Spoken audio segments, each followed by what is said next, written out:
Yo guys, check kamusta mga idol. So ayan, mag-update tayo ngayong araw ng Huwebes mga Lodi. At ngayong day natin sa Crypto Bubble, medyo kita nyo yung Pi Network ha. Nag-pump yung Pi Network natin, no? Medyo may mga green, may mga red sa hours natin. Ganun din, medyo may mga green. Uy, grabe yung Pi natin. May mga red, so ano lang, saktuhan lang, no? Speaking of Pi, mga Lodi, meron tayong news dyan. Pero bago yan mga Lodis, palike muna ng ating video mga idol, no? At syempre sa mga hindi pa na-subscribe, subscribe na kayo. So ito na. Speaking of Pi, meron silang darating na announcement, no? A Pi ecosystem announcement will be released on May 14. Tune in to find out what's coming next, no? So may kaabang-abang na event na pwedeng i-announce, no? Sa May 14, no? Yan, May 14. So check natin, probably natin at this point. So ito yung mga comment, no? At medyo nagpump pala yung Pi, mga lods, no?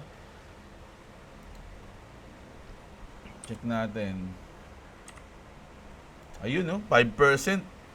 5% mga loads, no? Pero maliit lang yan kasi naka-day tayo. Ano tayo? 5 minutes. Grabe, wait lang ha. Ang liit eh. Ayan, no? Medyo nagpump siya ng konti. Mga loads, no? Check natin kung ilan to. Sabi 5% daw.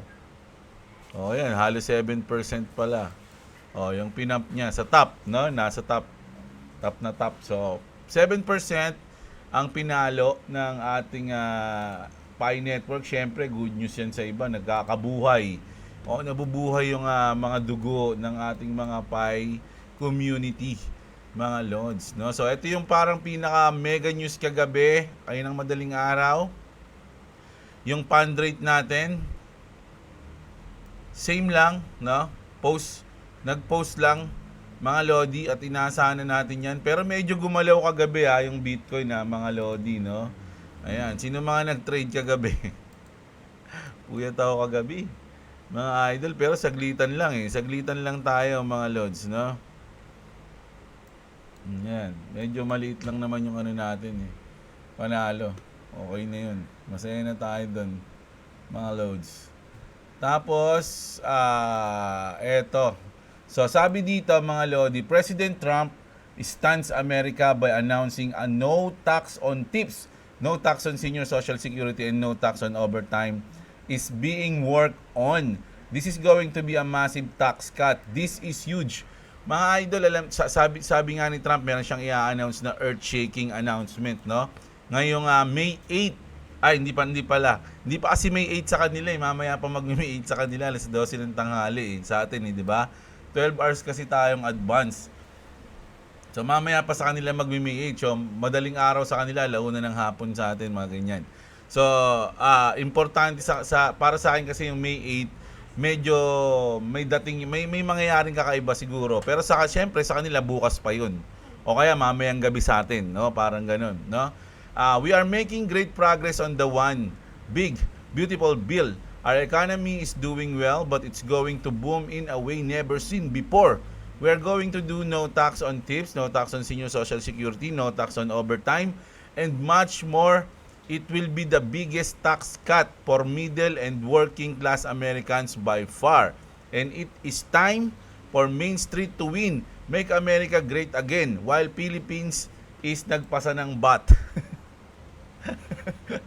Para kaltasan ng mga tao. Hindi natin yan. Bahala na sila dyan, mga lodi, no?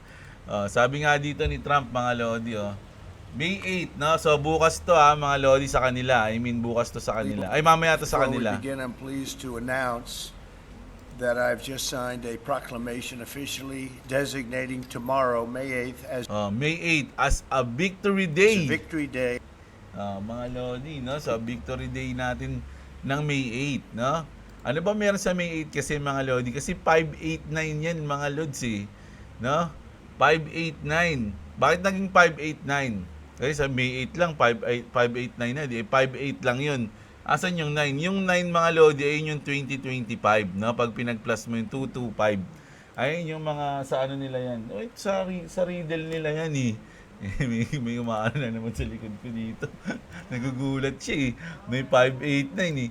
So ayan na, tomorrow is a 589. Donald Trump equals 589. So hindi ko alam kung ba't siya nag-equals 589 ha. Trump is talking about an announcement in the next few days, earth-shattering. Ripple Labs Thursday also. Mga idol, no? So ano bang meron sa 589? Mga loads, no? Alam niyo naman yung 589 yan, mahiwagang number sa ano yan, sa Ripple, sa XRP. So, meron ba mangyayari bukas? O ngayong araw sa atin at bukas sa kanila, mga lodi, no? So, hintayin natin 'yan. Ito naman, speaking, medyo negative to para sa sa Ethereum. Coinbase reveal eternal SEC communication regarding XRP. Sa Coinbase to Also request from New York official urging Ethereum is a security. So Coinbase, ito kasi hindi ko alam kung bakit Coinbase yung naglabas eh. Galit ba sila sa Ethereum? Hindi. Ito kasi mga lodi, naglabas sila ng file, no? Ito na nga, basahin na natin dito para mabilis. Coinbase reveals internal SEC conversation about XRP and ask for New York to support Ethereum security claim. Nako. Tignan nyo, Coinbase unleash over 10,000 document stemming from Freedom of Information Act request to multiple agencies including SEC on Wednesday morning. In one email, June 2023, the New York Attorney General's office asked if the SEC to file an amicus brief in support to the argument that Ether is a security. Nako, parang ano kasi to mga lodi, check natin yung mga comment. Ito sabi dito ni Sickness, you have to ask yourself why. Why is Coinbase posting a trove of data now about Ethereum? What is their angle? How come after all these years now? So parang bakit daw ngayon? No, kung kailang magbubulan na, ba't ganun? Baka mapigil pa yung alt season. Mga lodi, ano ba naman yan, no? Ito naman si Vincent. Ethereum is definitely security. They just got free pass from the corrupt SEC. Sabi, no? The corruption of Hinman and Gary Gensler continue. Ethereum got a free pass and now what? Nako. Mukhang delicates to. Mga lodi, kakapasa pa lang naman ng, kumbaga ni Vitalik ng ngayon. Yung Pentara, ano ba yun? Yung sa Ethereum, meron silang nilabas ngayon. Nakalimutan kong ano. So ito naman, ito good news to sa Bitcoin hindi ko alam kung good news to, pero may good news tayo sa Bitcoin BTC Whale wallets linked to Silk Road move over 320 million after being dormant for 12 years. Nako, hindi gumalaw ng 12 years mga lodi, pero ngayon nag-move na siya ng 320 million dollars mga lodi. Nakalink to sa Silk Road mga idol. Alam niyo naman yung istorya ng Silk Road, no? Ayun yung sinis ng police. Ano tawag sa kanila? Cyber police. Basta alam niyo na yung sa Silk Road mga lodi, no? Ayun yung parang crime yan sa paano ba to? Basta hirap ipaliwanag pero panoorin niyo na lang yung niya. May documentary na yan mga lods no? So ayan, hintaan natin yan Isipin niyo 12 years bago niya ginalaw yung kanyang wallet. Baka inisip niya, wala na to, hindi na to. Hindi na ako matitrace kaya gagalaw ko na. Hindi nila alam, bantay na bantay yan. So sabi ko nga sa inyo, traceable lahat ng nangyayari. Diba? So eto na, Stablecoin Act 2025 advance, no? So nag-a-advance na tayo, being written na ang ating law, no? They will become legal tender for all financial services. Law is here, no? Breaking Stable Act of 2025 Stablecoin as a legal tender HR 2392 placed on the Union Calendar number 68 to provide for regulation of payment stablecoin. If passed, this will make crypto stablecoin legal tender in the USA. Nako mga lodi. At importante yan mga idol kung ano yung mga stablecoin na masasama dyan. Hindi naman porket stablecoin kasama ka na. 'Di ba? Syempre, pero may yan may parang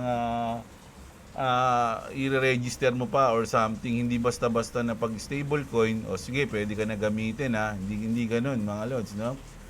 Payment stablecoin, the term payment stablecoin means a digital asset at is designed to be used as a mean of payment or settlement.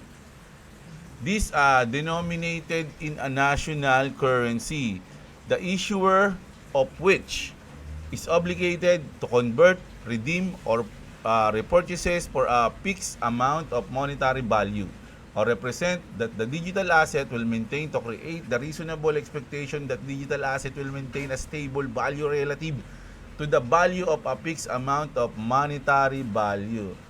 No? So, andyan na yung ating law. Mga law, ito ba yung sa Genius Act to, di ba?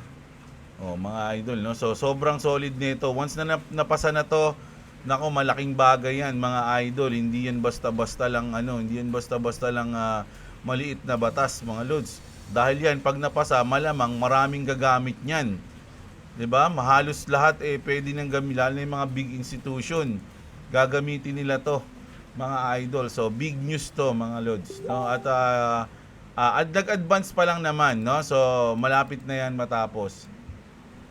Bukod dyan, sabi dito, si Ladder Jan Tun talks about his plan to a cloture vote on the Genius Act. So ito rin yun. Democrats are threatening to vote against yesterday's stablecoin bill that's come out. Stablecoin. Are you still planning to file a on that because there are changes to the bill? Well, I've made it clear to the Democrats that we welcome any suggestions they have about changes. But remember, there have been a ton of changes made already. So the Republican authors of that bill, working with the Democrat authors of the bill, have produced 6 different versions in response to feedback that they've gotten.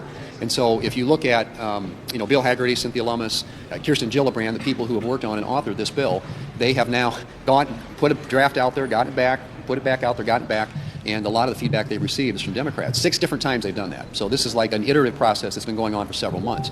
And it had a markup in the Senate Banking Committee, which is what I've always said. We want to go through regular order. We want to make sure that these bills have a process whereby other members have a chance to offer amendments. And they did. There were 40-plus amendments that were considered at the Senate Banking Committee in a 3.5-hour markup. So there has been a ton of process already on this. I guess my question is, when will the Democrats take yes for an answer? And if they have other suggestions and things that they want incorporated into the draft, we are certainly welcome to taking a look at and working with them on that. But we need to start moving forward. This is a piece of legislation that has broad bipartisan support. I think if we get it on the floor, it could get a really good vote from both Republicans and Democrats. But we've got to get it there. And right now, Sa akin, mga idol, sa tingin ko ngayong half ng ating 2025, sana lumabas na, no, maipasa na, mga lods. No, kasi once ito is naipasa na, mga lodi, malaki yung magiging epekto niyan sa crypto world natin. Na meron na tayong law, mga idol, no? Napakalupit niyan, isa pa yan sa mga hinihintay natin. Hindi ako kinakabahan diyan kasi kumbaga napaka-kumpiyansa ko sa Ripple o sa XRP na talagang kasama sila diyan na magbe-benefits, 'di ba? Pero kung sutoy-sutoy ka lang ng mga project, nung parang ikaw yung sa mga nangi-scam, talagang kakabahan ka dyan, mga idol. Isipin mo, isa ka sa mga malalaglag na 99% ng mga coins. No? Ngayon, pag naipasa na yung mga batas, mga lodi. No? So, kaya dapat ingatan nyo o pag-aralan nyo kung ano yung mga ini-investan nyo na mga coins, mga lodi. No? Huwag kayong, delikado, baka masayang ang inyong pinaghirapan, mga lods. No, hindi lang 'yun. Syempre, umaasa ka na magpa-pump 'yun, mabibigo ka pa, masasaktan ka. Naku, ito pala, wala pala 'to. Nawala na, nag-rug pull lang ako dito. Kasi once na may pasa yan, tapos alam na ng mga developers na hindi sila makakapasok. Nako, baka iba yung gawin nila, no? Huwag naman sana. Pero mas maganda pag-aralan nyo kung ano yung pinapasok nyo. Ha? Sabi naman dito, Total Capital is set to launch their XRP ETF plus others. At on May 21, this is also along 2x leverage. So, good news din yan. Alam mo yung daming good news sa XRP, no? Pero napansin ko, yung Bitcoin, medyo mas siya ngayon, mas dominant siya, mga lodi, no? Ayan, no? Tingnan nyo, 1%. 1.2. Yung XRP, wala. Mahina ang galaw ngayon. Uy, medyo gumaya. Ayan, gumagaya na siya. Gumaya na, mga lods, no? O, ayan. Medyo magkamukha na sila. Pero kasi kanina napapansin ko, mas parang umaangat yung Bitcoin. Eh. Sabi ko, naku, mukhang lamang si BTC ngayon. Ha? Kasi ini-expect naman natin yan, mga lods, no? Ako, kung lagi kayo nanonood, sinabi ko na nung nakaraan yan na in-expect ko na mayroon pang isang push na mangyayari kay Bitcoin bago mag-alt season. No? Isang malaking pump yan. Pwede pa umabot ng $130,000, no? Bago umikot yung pera sa mga altcoins. Tapos biglang bababa sa mga altcoins yung pera. Altcoins na, maging alt season na. So, ayun. Kaya asahan nyo na yan, mga Lodi. Hindi naman kasi isang araw yan eh. Ano yan. Kumbaga, parang event kasi yan eh, mga Lods. No? So, hindi lang siya isang araw. So, kasi inisip nyo, kala ko ba papump, tapos ganyan, ganun. Hindi lang isang araw yun, mga Lodi. Medyo matindi yun. Ito, isang magandang news to. No? Ano lang naman to?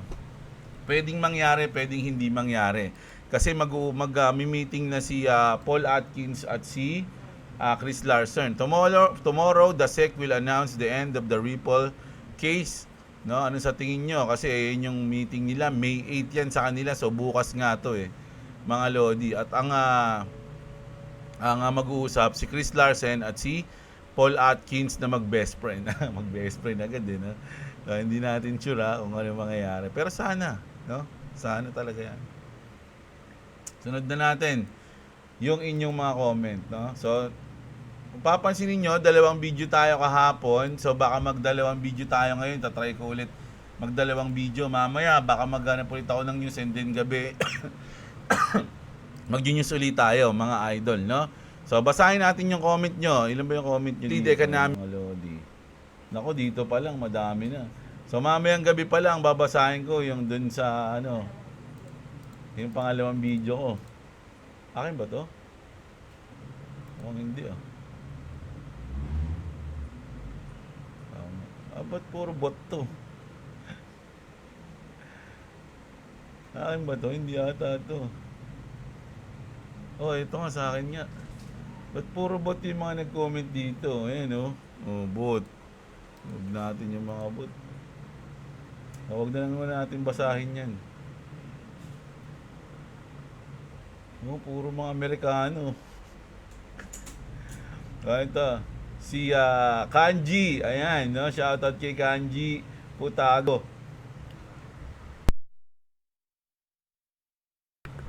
Si Senji naman, no? Puro hype lang sinabi sa XRP. Ano ba naman yan, no? Puro hype lang, oh. Sa XRP dahil 1 billion dump monthly and buyback ang galawan ng Ripple, 100% supply sa market. So, mukhang hindi alam ni ano pa, Zenji, no? Ayan. Boss, dagdag nyo naman po sa update Solana. Sige, hanap tayo ng Solana news next video mamaya. Titignan natin. Boss J, ang tawag sa copy trade ay bakas. Sa manalo o matalo, nakikibakas ka lang. O, yan. Copy trade. Okay, Jeff, take profit mo na yung XRP mo. Bababa pa yung XRP pag nalagpasan ni Bitcoin ng all-time high niya. Pera na magiging lesson learned pa. Pwede. Kaya lang hindi lumalaban. O yan ako, tumaas na. O, bumalik tayo sa 8,000 profit o.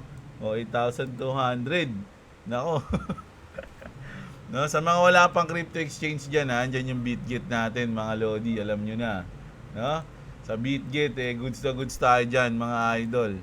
So ngayon, nasa 8,200 ang ating profit sa ating long position sa XRP. Na? Ayan.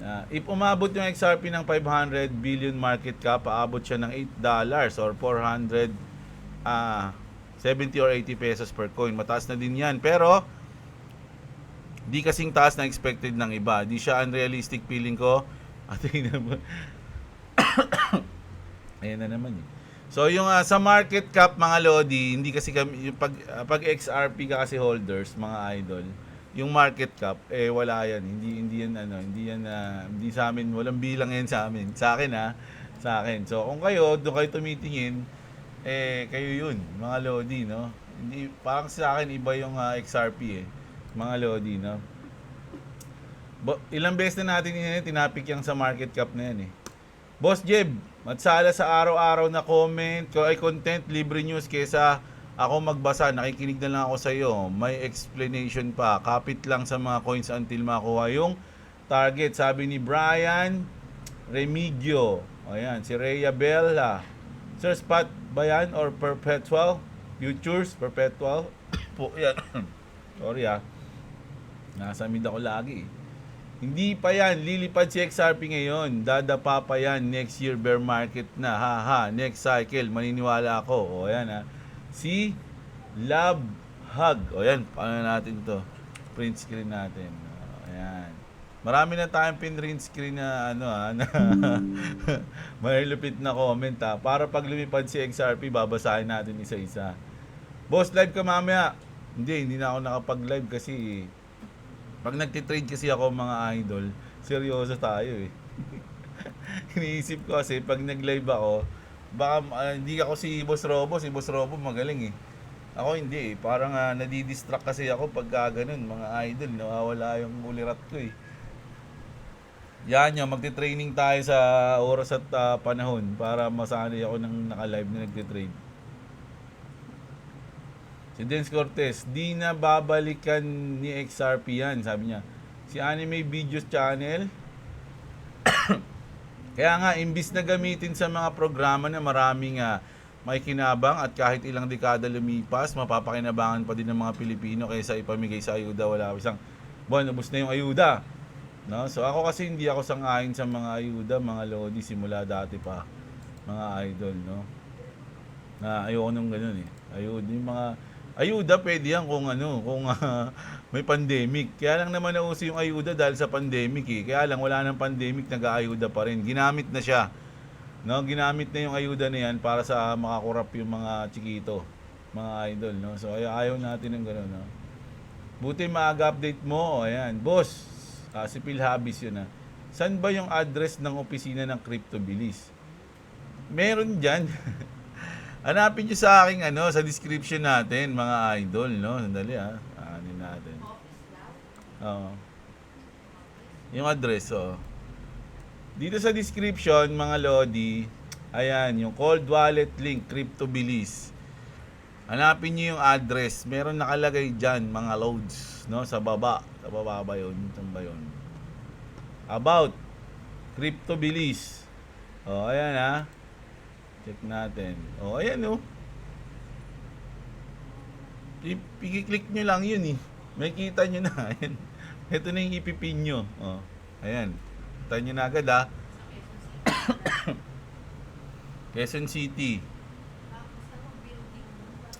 Ito na nga, meron na dito. Okay. Meron na ditong ayan The one, ayan Unit 91, Unit 901. Ayun na yun. Puntahan nyo na lang doon, mga Lods, no? Sana tayo. Bro, magpa-appointment ka sa CryptoBilis bago ka pumunta sa office nila. Nagpa-appointment ba tayo doon? Hindi. Oo, nagtumawag pala si boss bago kami pumunta.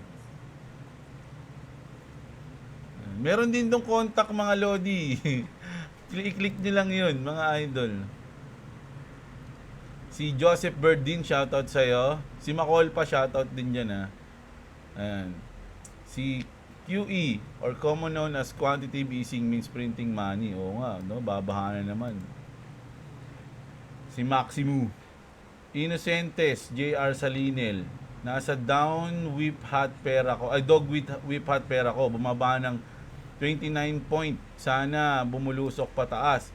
200 na lang kulang ko, bossing, for 1K bag of XRP. Sana hindi pa tumaas agad, konting-konti na lang, sabi ni HHTV. Nako, malapit na, no? Sana all.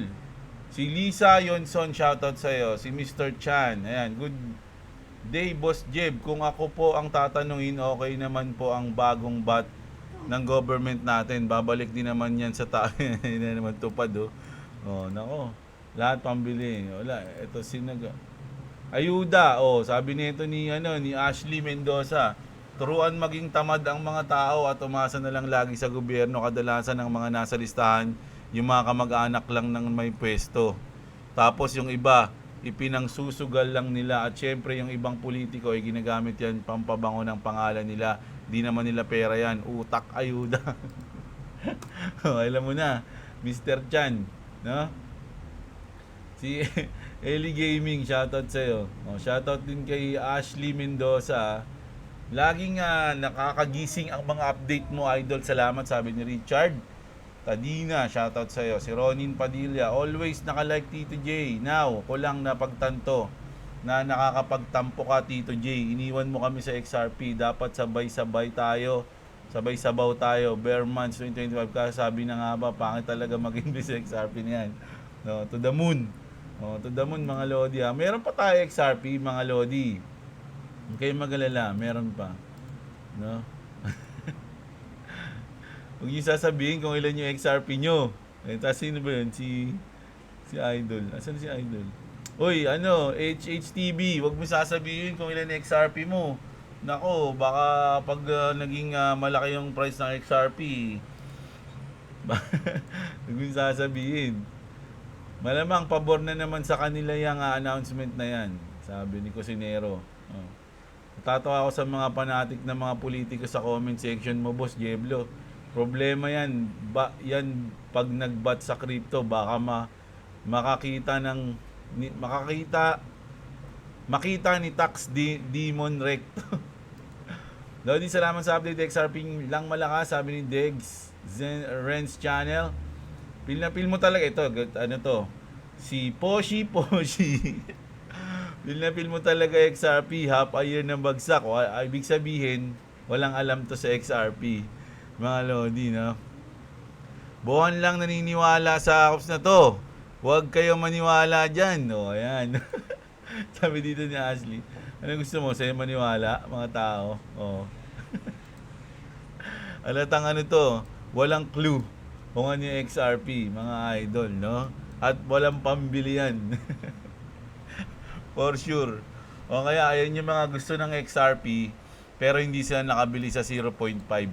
Nakita nila, tumaas na. Ayoko na. Ayun guys, sa akin, hindi ako nakabili. Gagawin ko na lang, trash talk na lang ako kasi wala akong pera eh.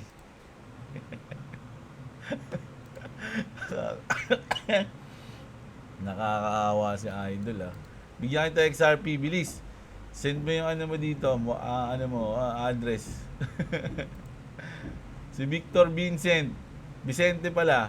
Lodi, pay ang i-hold mo. Ano to? Sure ako nasasabog ang price niya bago matapos ang May 2025. So ayun nga baka mamaya dito na yan sa announcement niya sa May 14, idol, no? O ayan, meron akong pay, mga Lodi, nagmamain ako ng pay. Sabi ko nga sa inyo, meron tayong 1.8 Halos 1.8 na pay sa cellphone. Kaya lang hindi pa ako pasok doon sa number 9. Kagabi, boss, nag-live si Boss Robo. Akala ko nga po mamaya pa lang, pero kagabi nag-live na siya. Kasi tuwing Martes nag-live si Boss Robo. Mga Lodi, no? Every Tuesday yun. Kailan mag-live si Boss Robo? Ayan, every Tuesday. Hindi ko alam kung nag-live siya kanina. Kagabi, nag-live ba siya kagabi? Ako lang kasi nanonood kasi kami kagabi. Tapos nakatulog na